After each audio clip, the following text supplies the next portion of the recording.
Welcome to the LES. और हम improvement in food resources के टेक्स्ट क्वेश्चन कर रहे थे, तो दिस इज पार्ट 3।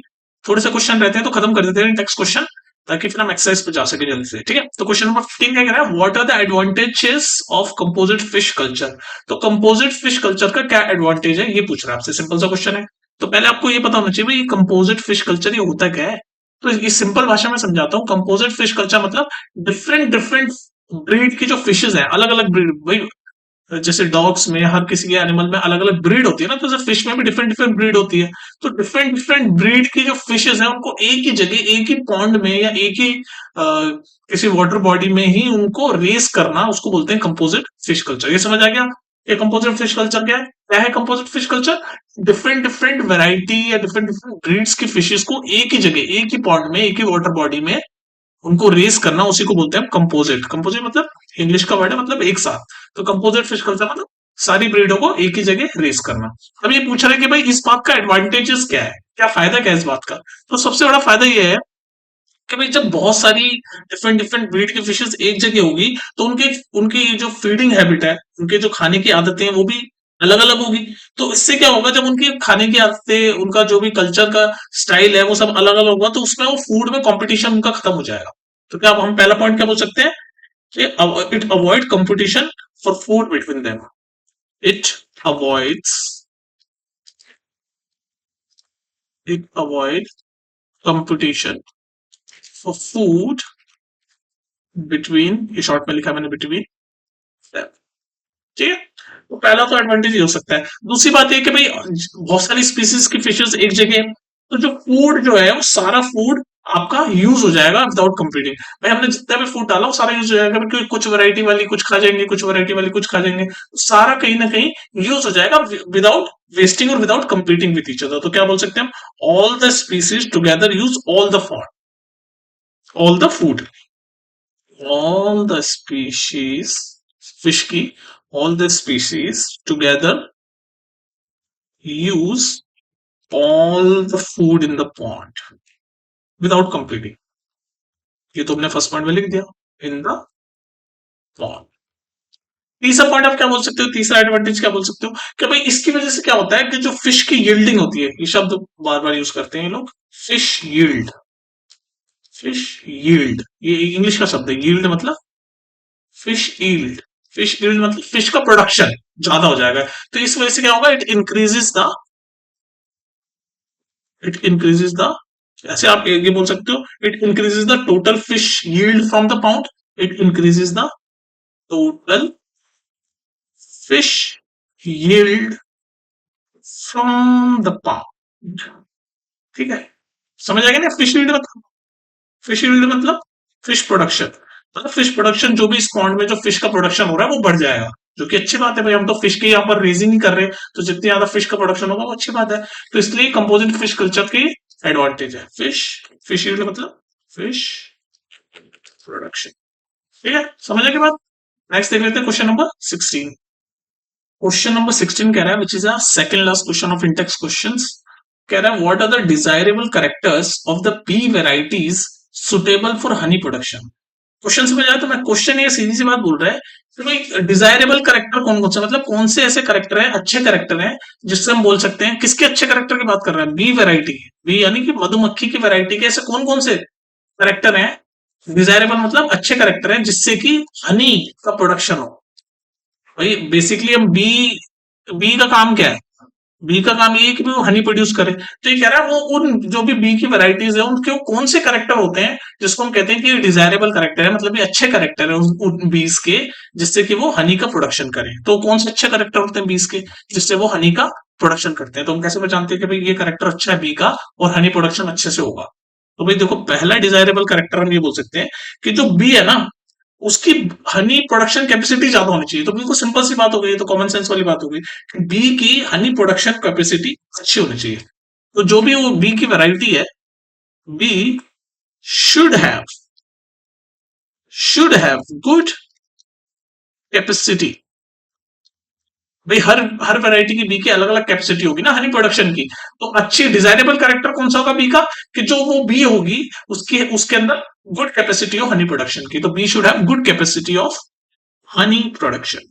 एक पहला डिजायरेबल और सबसे इंपॉर्टेंट आप बोल सकते हो करेक्टर हो सकता है बी का, कि भाई उस बी में हनी को प्रोड्यूस करने की कैपेसिटी ज्यादा हो, अच्छी हो।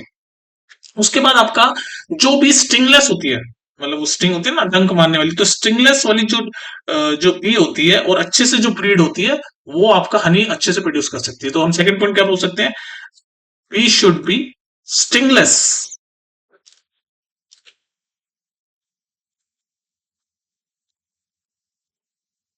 एंड ब्रीड वेल, अच्छे से ब्रीड हुई भी होनी चाहिए, ब्रीड वेल।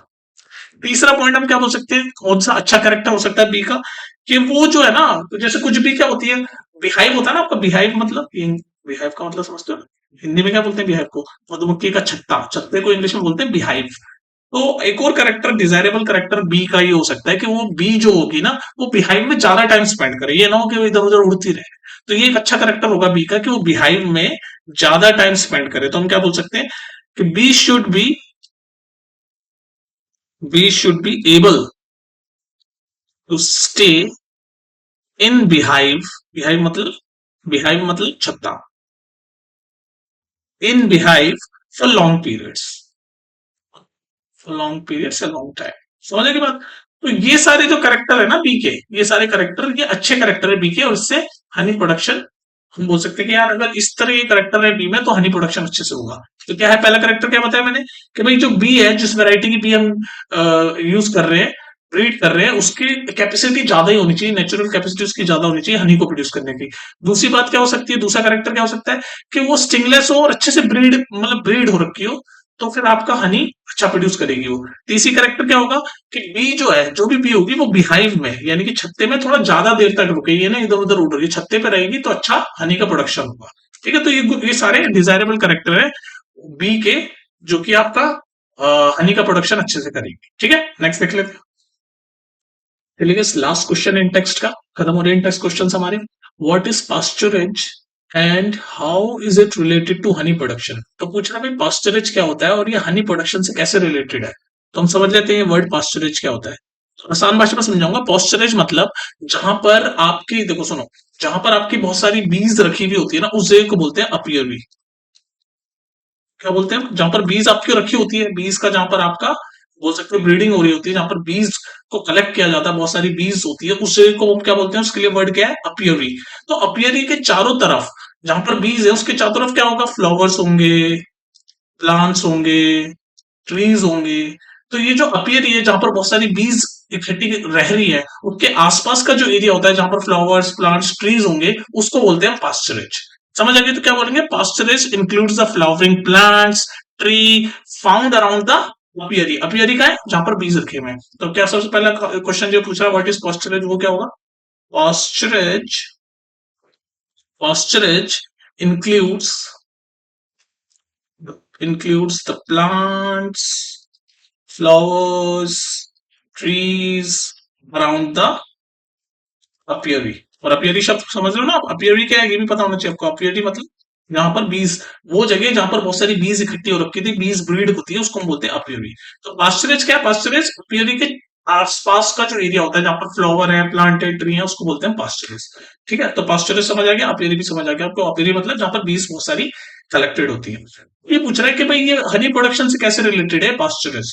तो हनी प्रोडक्शन से ये ऐसे रिलेटेड है कि जो अपियरी है वहां पर बहुत सारी बीज हैं, और पास्चरेज मतलब अपियरी के आसपास का एरिया जहां पर फ्लावर प्लांट्स वगैरह हैं।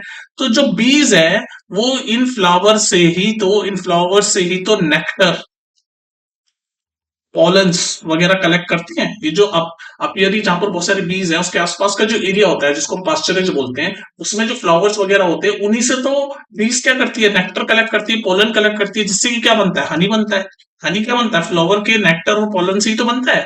तो जो आसपास का जो एरिया है, उसी के फ्लावर से ही तो बीज आपका नेक्टर या पोलन कलेक्ट करेगी। तो हनी प्रोडक्शन से रिलेटेड है कि नहीं है पास्चरेज। तो इन्हीं सब जगहों से आपका हनी कलेक्ट होता है। तो अब आप बोल सकते हो कि भाई पास्चरेज इंपॉर्टेंट रोल प्ले करता है ये डिटरमाइन करने के लिए कि भाई किस टाइप का हनी होगा, quality of Honey. Quality of Honey ये पूछा ना कैसे रिलेटेड है, तो मैं वो बता रहा हूं। पहला पॉइंट क्या है, कैसे रिलेटेड है, कि quality of honey is determined. Determined मतलब इंग्लिश का शब्द है, मतलब decided. Quality of honey is decided, या फिर बोल लो डिटरमाइंड थोड़ा सा अच्छा साउंड करने के लिए डिटरमाइंड शब्द है, इसका मतलब डिसाइडेड भी बोल सकते हो। Quality of honey is determined by the quality of honey is determined by the pasturage. पूछा था ना कैसे रिलेटेड है, तो भाई हनी की क्या क्वालिटी होगी वो पास्चुरेज डिसाइड करता है। और कैसे पास्चुरेज डिसाइड करता है, तो भाई किस तरीके के उस पास्चुरेज में फ्लावर्स हैं, प्लांट्स हैं, तो उस हिसाब से तो क्वालिटी ऑफ हनी डिसाइड करेगा। और सेकंड बात क्या बोल सकते हो, टेस्ट ऑफ हनी। आपने देखा होगा ना अलग अलग हनी का अलग अलग टेस्ट होता है, तो taste of honey is decided by the flower, is decided by the flowers. तो ये भी फ्लावर्स भी एक तरह से पास्चरेज का हिस्सा है, तो ये भी पास्चरेज रिलेटेड हो गया हनी प्रोडक्शन में। तो ये सेकंड पार्ट आपका जो है ये वाला पार्ट, कि भाई quality of honey is determined by pasturage और taste of honey is determined by the flower, ये हनी प्रोडक्शन से रिलेटेड है। ठीक है, तो पास्चरेज अपीयरिंग ये सब आपको समझ आना चाहिए। तो यहाँ पर आपके इंटेक्स क्वेश्चन खत्म होते हैं। अब हम नेक्स्ट वीडियो में करेंगे एक्सेस क्वेश्चन, और इनसे रिलेटेड आपको कोई भी डाउट हो तो आप पूछ लेना, और सीक्वेंस में चलना, पार्ट 1 पार्ट 2 पार्ट 3, आपको चीजें अच्छे से समझ आएगी। ठीक है, चलो फिर मिलते हैं नेक्स्ट वीडियो में। ठीक है।